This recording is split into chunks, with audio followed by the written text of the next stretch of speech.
Welcome to another episode of the Secular Buddhism Podcast. This is episode number 88. I am your host, Noah Rochetta, and today I'm talking about killing the Buddha.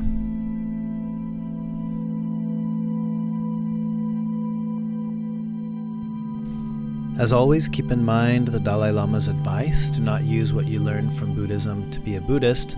Use it to be a better whatever you already are. There's a famous quote in the Zen tradition that says, "If you meet the Buddha, kill him."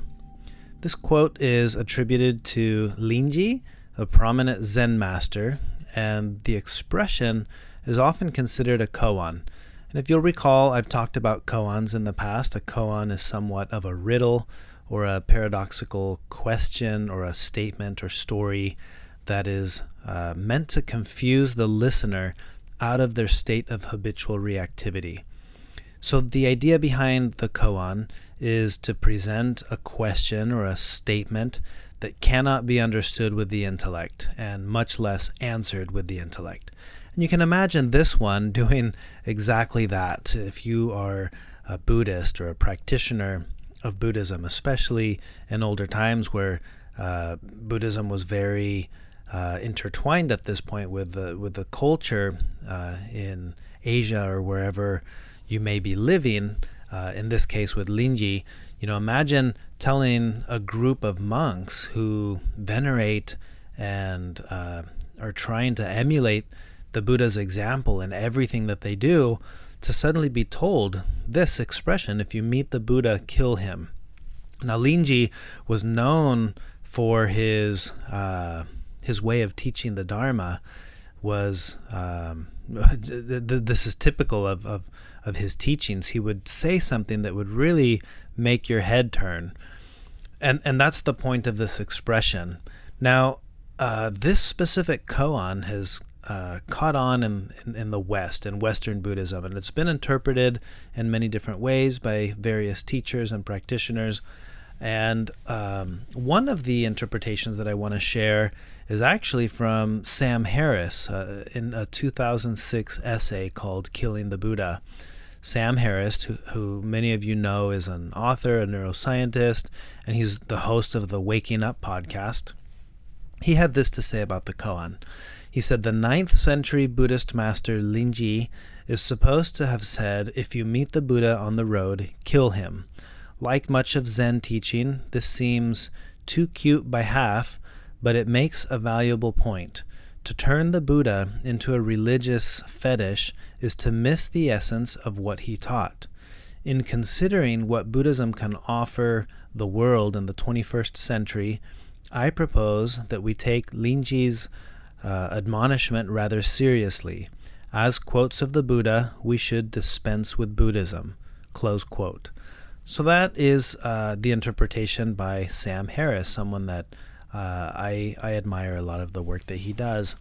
And I think there's a lot of truth to what he's saying, but I don't think that's enough. It's beyond that.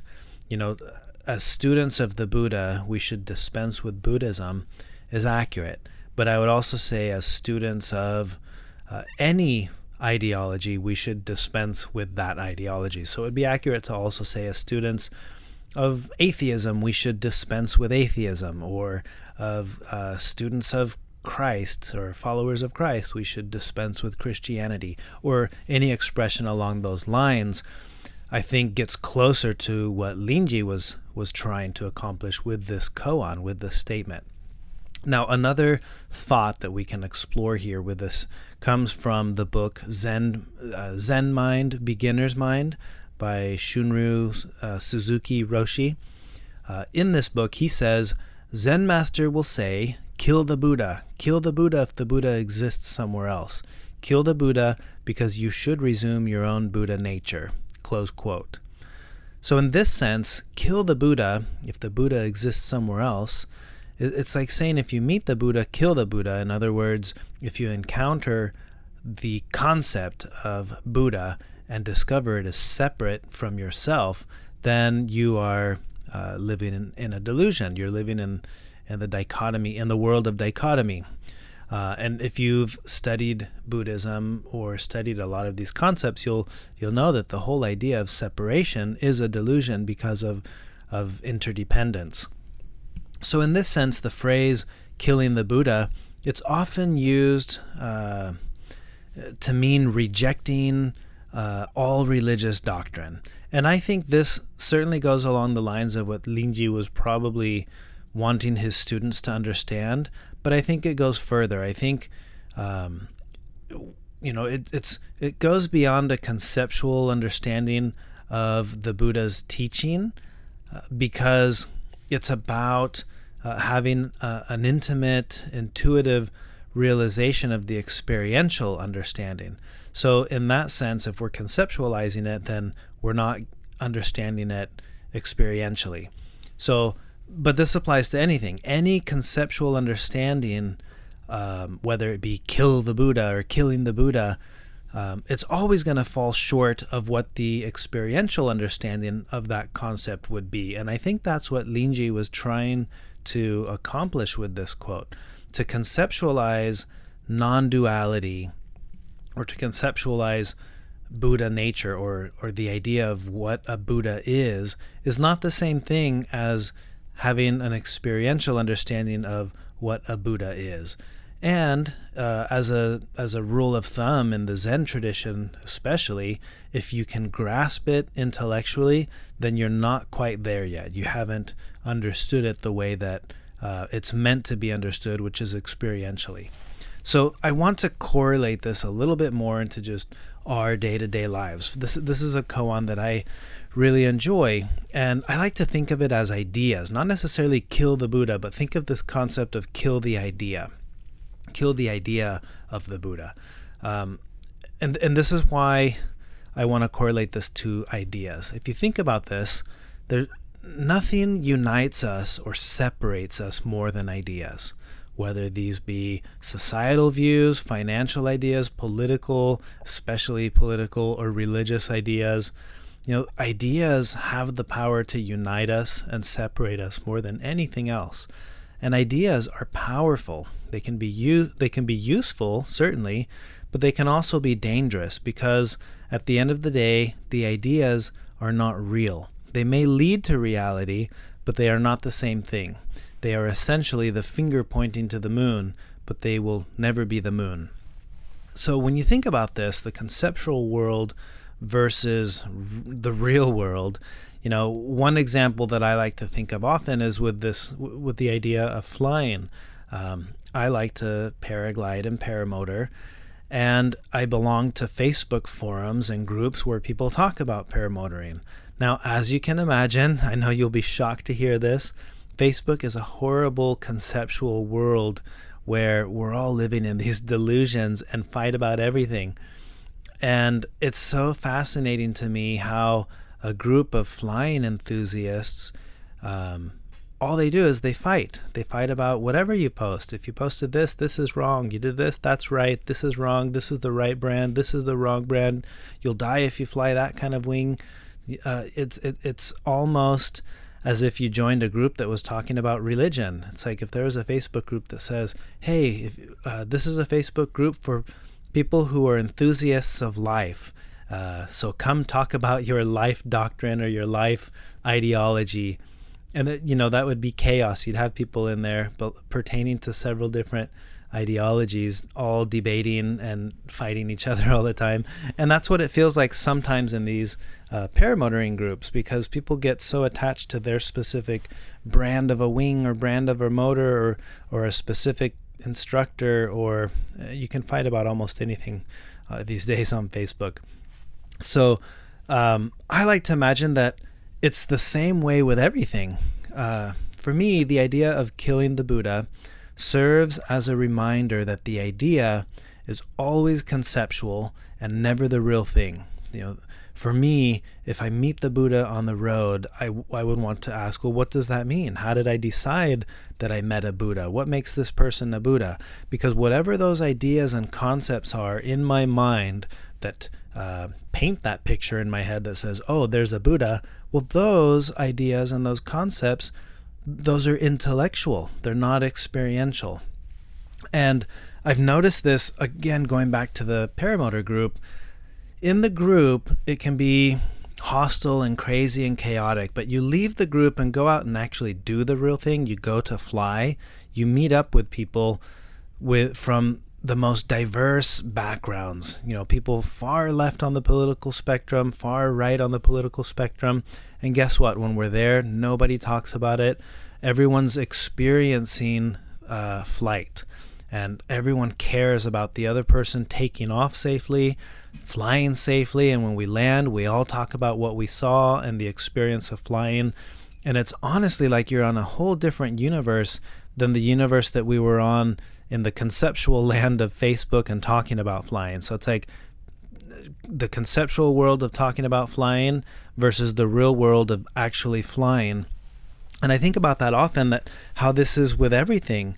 Anything that's conceptual gets muddied up fast. But the moment you're in the experiential world, it seems like we connect easier. And now we're experiencing together, and we don't necessarily argue and fight about it because we're not caught in our conceptual world anymore.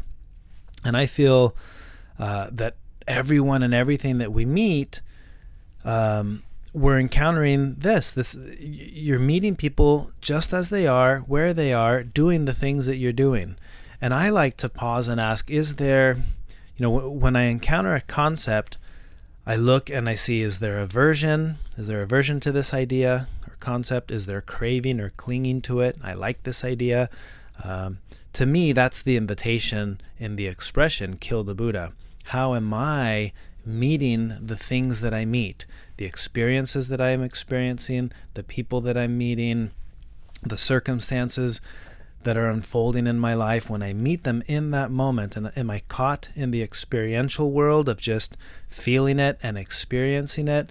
Or am I often finding myself in the conceptual world where I have ideas about what I'm meeting? This should be this way, this shouldn't be that way, this could be this way, And again, I'm not saying that the ideas are bad. I think ideas are great. If I go back to flying, the whole reason that we're flying is because someone conceptualized the idea of flying and followed that all the way till they were able to accomplish flight. So I'm not saying that ideas are a bad thing here, in the same way that meeting a Buddha isn't a bad thing. But the invitation to kill the Buddha is a direct invitation to pause and say, wait a second, what do you see? And how does that compare to what you think you see? Because those may not be the same thing. And to me, that's the difference between talking about flying and just going and flying. What if I was able to convert this same mental disposition or attitude into the difference of talking about living and just living? I think most of us would recognize there's a very big difference between the two. When I'm talking about living and I'm just out living, those are not the same thing. And I think, in my opinion, again, this is just my opinion, that's what Linji was trying to get at with this expression. I can just imagine in a room full of people who are highly devout Buddhists, monks, trying to emulate every aspect of the Buddha's life. What would that have done to them in that moment, to have their teacher say, if you meet the Buddha on the road, kill him? It would force them to say, whoa, wait a second, what on earth are you talking about? I thought we wanted to be him, follow him, ask him questions, And that's exactly what he's trying to accomplish, is pause for a second. This may not be what you think it is. So my invitation for you with this podcast episode this week is to think about this koan. Think about the expression, if you meet the Buddha on the road, kill him, and see what comes up for you in your own life. How can you apply this idea and relate it to the ideas in general? What does it mean to you to kill the Buddha? And think about the things that are meaningful and precious to you. That, what if someone turned around and said, yeah, that thing that means so much to you, if you see it, kill it. What would that do to you? What would that make you think? And then see if you can try to understand or correlate that a little bit with what Linji was trying to accomplish as a Zen teacher, as a Buddhist teacher, trying to get you to snap out of that conceptual world for a moment and to snap back into the experiential world. And I again, I like to imagine that in that moment, these monks hearing this expression felt something. They felt something, probably a really strong emotion in that moment. And there's that invitation. What did you just feel when you heard that? Linji that's what he was trying to do, get them to feel for a moment. This is what you feel. This is real. The idea you had in your mind a second ago, that's not real. I just imagine that's what he was trying to do. So think about that this week. Speaking of Buddha, if you meet the Buddha on the road, I'm actually on the road right now. I'm traveling and I'm recording this podcast episode in the middle of my travels. My family all went upstairs to have dinner, and I told them, give me about 15 minutes. I'm going to record a podcast episode, and then I'll meet you guys for dinner. So I'm going to probably have a window of 2 weeks before my next podcast. I've been trying to do these weekly, but since I'm on the road trying to find internet, it's a little harder for me to be consistent with the weekly thing. But I get home in a week, a week and a half. So I may miss the next Sunday window when I normally try to upload these, but you can count on more consistency once I get back. So maybe just plan on the next one being 2 weeks from now, just for me to be safe and not promise something I can't deliver. But again, thank you guys for listening. As always, it's a fun process for me to share my thoughts and to know that people all over the world are listening in and hearing these concepts and these ideas. And again, these are the ideas. These are not real. It's the invitation is to go out and jump back into the experiential world for a moment and really experience being alive. In podcasts like these, I think we run the very problem that Linji was trying to get at. We're talking about life, and this isn't about talking about life. It's about living life, and that happens when you turn off the podcast and you're back out in your day-to-day living. So that's where I hope that these concepts are beneficial and helpful to you. If you want to learn more about Buddhism in general, of course, you can check out my books, Secular Buddhism, the first one, my second book, No Nonsense Buddhism for Beginners, and my newest book, The 5-Minute Mindfulness Journal. You can learn about all of those by visiting noahrasheta.com. That's noahrasheta.com. If you enjoyed this podcast episode, please share it with others, write a review, give it a rating in iTunes, and you can always join our online community by visiting secularbuddhism.com/community. If you'd like to make a donation to support the work I'm doing with the podcast, please visit secularbuddhism.com and click on the donate button. And that's all I have for now, but I look forward to recording another podcast episode soon. Thank you. Until next time.